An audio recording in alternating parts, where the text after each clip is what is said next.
अस्सलाम वालेकुम students, welcome back to another video. मेरा नाम मोहम्मद एजाज है और आप देख रहे हैं the world of physics and mathematics. तो स्टूडेंट्स, आज हमने क्लास 9th की मैथमेटिक्स का थ्योरम 10.1.2 पढ़ना है।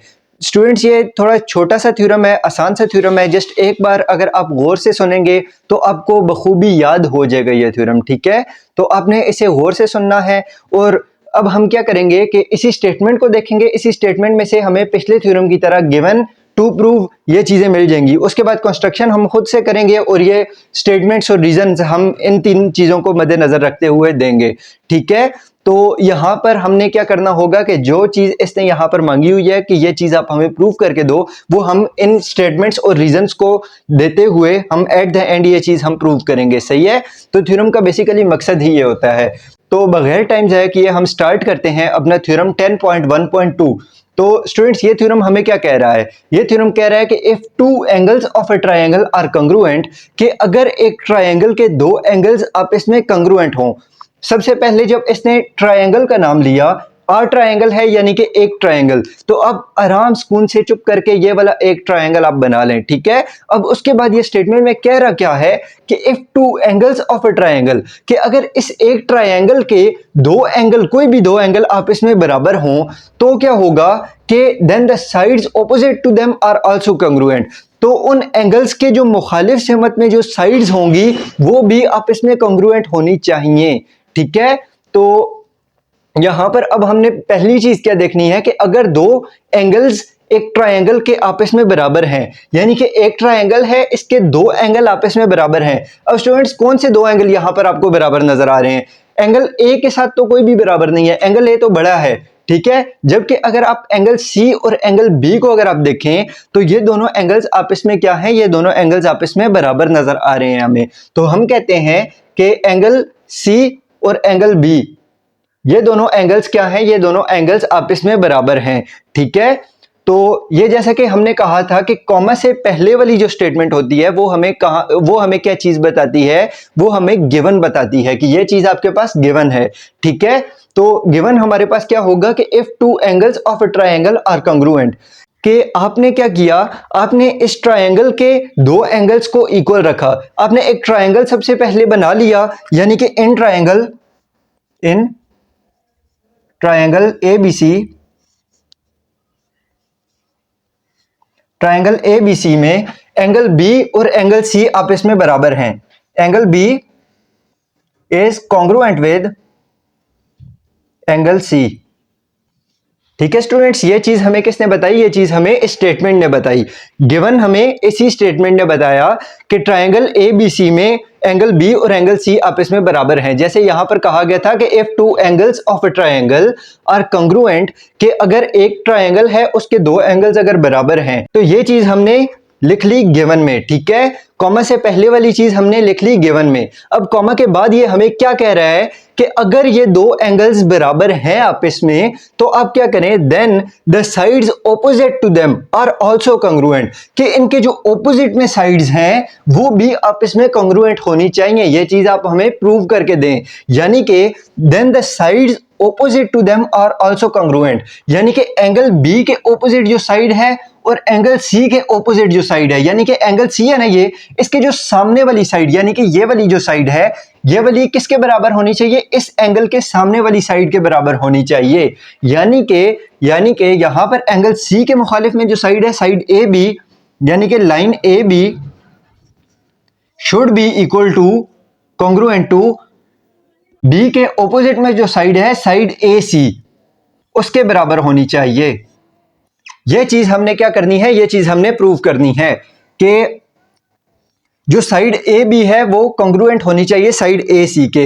ये चीज हमें कहां से पता चली? ये चीज हमें इसी स्टेटमेंट के अंदर से पता चली कि then the sides opposite to them are also congruent, कि ये जिन दो एंगल्स की हमने बात की, इनके जो मुखालिफ सिमत में जो साइड्स हैं, यानी कि एंगल सी के मुखालिफ सिमत में जो साइड है साइड ए बी, और एंगल बी के मुखालिफ सिमत में जो साइड है साइड ए सी, ये दोनों आपस में क्या होनी चाहिए? ये दोनों आपस में कॉन्ग्रुएंट होनी चाहिए। ये इसी स्टेटमेंट ने हमें बताया, सही है। तो हमने गिवन और टू प्रूव तो हमने इस स्टेटमेंट में से निकाल दिए। अब हमने क्या करना है? अब हमने इस चीज को प्रूव करने के लिए इस चीज को हमने प्रूव करने के लिए हमने क्या करना है, हमने खुद से एक काम करना है, खुद से कंस्ट्रक्शन करनी है। ठीक है, तो खुद से कंस्ट्रक्शन अब हम क्या करेंगे, हम ऐसा करेंगे स्टूडेंट्स के ये जो हमारे पास एंगल ए है, यहां से मैं एक लाइन ड्रॉ करूंगा। ये काम मैं कर रहा हूं खुद से। ठीक है, ये लाइन मैं ड्रॉ कर रहा हूं और जिस पॉइंट पर आकर ये लाइन मीट कर रही है इस लाइन बी सी के साथ, इस पॉइंट को मैं क्या नाम दे दूंगा, इस पॉइंट को मैं डी का नाम दे दूंगा। और ये जो मैंने लाइन ड्रॉ की है, ये लाइन मैंने इस तरीके से ड्रॉ की है कि ये जो एंगल ए था, एंगल ए जो था वो दो हिस्सों में इक्वली डिवाइड हो गया है। ठीक है, यानी कि ये वाला एंगल और ये वाला एंगल, यानी कि एंगल बी ए डी और सी ए डी, यानी कि ये वाला, ये यहां से यहां तक का ये वाला जो एंगल है, ये वाला, और ये जो इसके इस साइड पर ये वाला एंगल है, ये दोनों एंगल आपस में क्या है, बराबर हैं। इस तरीके से मैंने डिवीजन की है, यानी कि इस एंगल को मैंने आधे में से काटा है, इस एंगल को मैंने बाइसेक्ट किया है। ठीक है, ये चीज आपको समझ आ गई। मैं ये यहां पर लिख भी देता हूं कि draw a bisector of angle A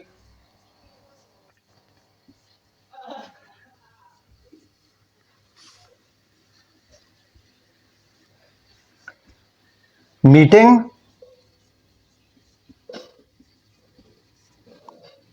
BC at point D।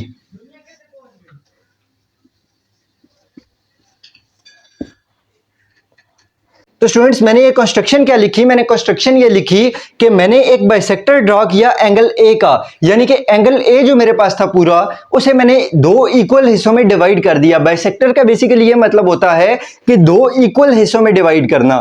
ठीक है, दोनों इक्वल हिस्सों में डिवाइड करना। तो ये जब मैंने डिवाइड कर दिया तो उसके बाद मैंने क्या कहा कि ये जिस लाइन के थ्रू मैंने इसे डिवाइड किया है वो लाइन बी सी वाली लाइन के साथ कहां पर मिल रही है, पॉइंट डी के ऊपर मिल रही है।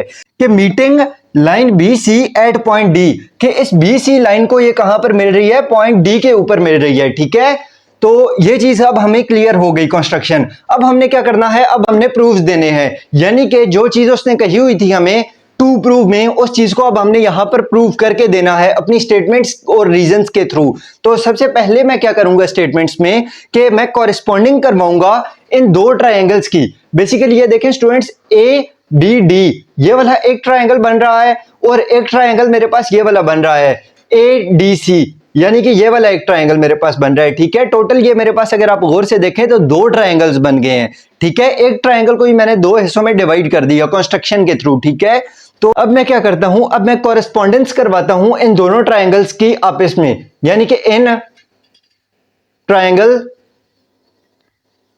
ए B D correspondence with triangle ACD।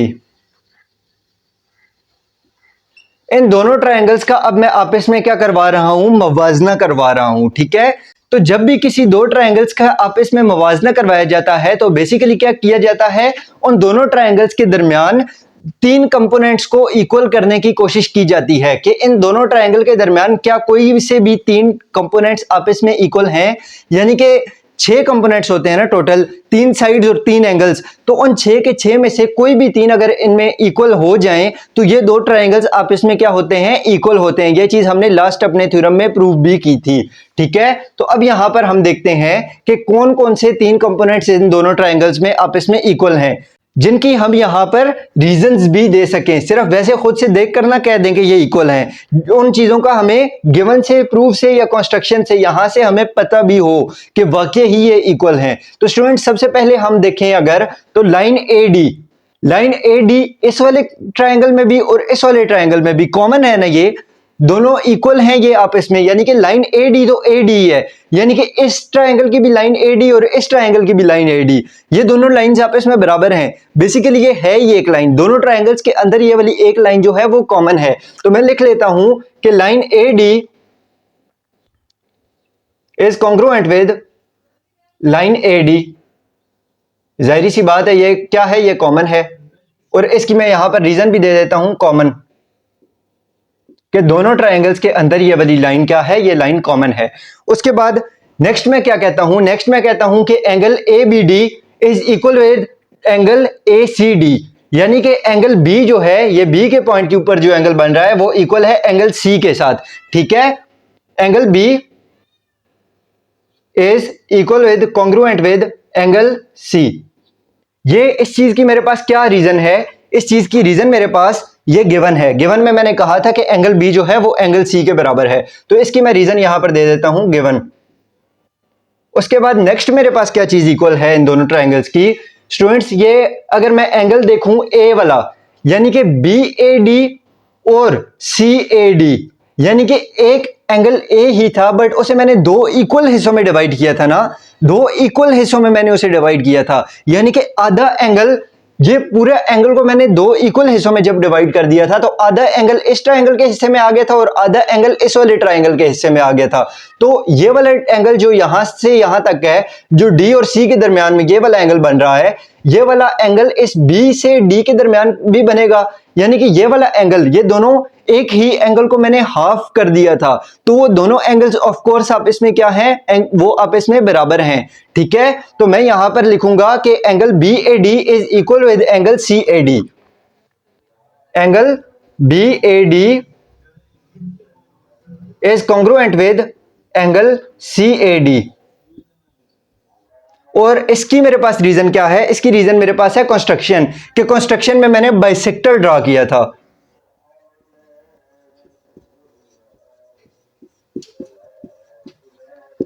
इसके बाद जब तीन चीजें बराबर हो गई तो उसके बाद मैं क्या कह सकता हूं कि ये दोनों जो ट्रायंगल्स जिनका मैंने आपस में मवाजना किया था, वो दोनों ट्रायंगल्स आपस में क्या हैं, वो आपस में बराबर हैं। तो मैं यहां पर लिख देता हूं कि ट्रायंगल ए बी डी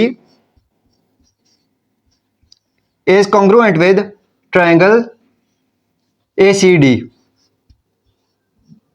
तो स्टूडेंट्स, ये दोनों ट्रायंगल बराबर किस लिए हैं, ये दोनों ट्रायंगल सिर्फ और सिर्फ इस वजह से बराबर हैं कि तीन कंपोनेंट्स, इन दोनों ट्रायंगल्स के तीन कंपोनेंट्स आपस में बराबर हो गए। जब तीन कंपोनेंट्स आपस में बराबर हो गए तो ऑफ कोर्स ये दोनों ट्रायंगल्स भी आपस में बराबर हैं। और इसकी हम रीजन क्या देंगे कि side angle is equal with side angle. इसे आप इक्वल की बजाय कॉन्ग्रुएंट कर दें, क्योंकि थ्योरम्स में ज्यादातर जो वर्ड यूज होता है वो कॉन्ग्रुएंट वाला ही होता है। तो ये आपने इसकी रीजन दे दी, सही है। अब जब ये दोनों ट्रायंगल्स आपस में बराबर हो गए, यानी कि दोनों ट्रायंगल्स अब आपस में मुकम्मल बराबर है ना, ये चीज हमने प्रूव कर दी, तो हम कह सकते हैं कि ये इस वाले ट्रायंगल की ये जो साइड ए बी है वो इस वाले ट्रायंगल की साइड ए सी के बराबर होगी।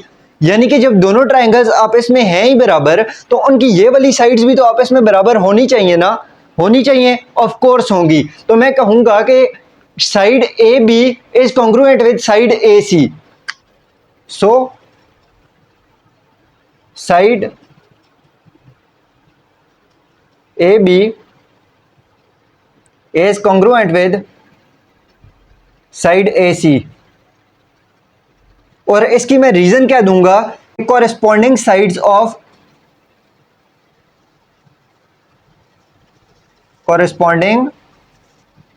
Of congruent triangles.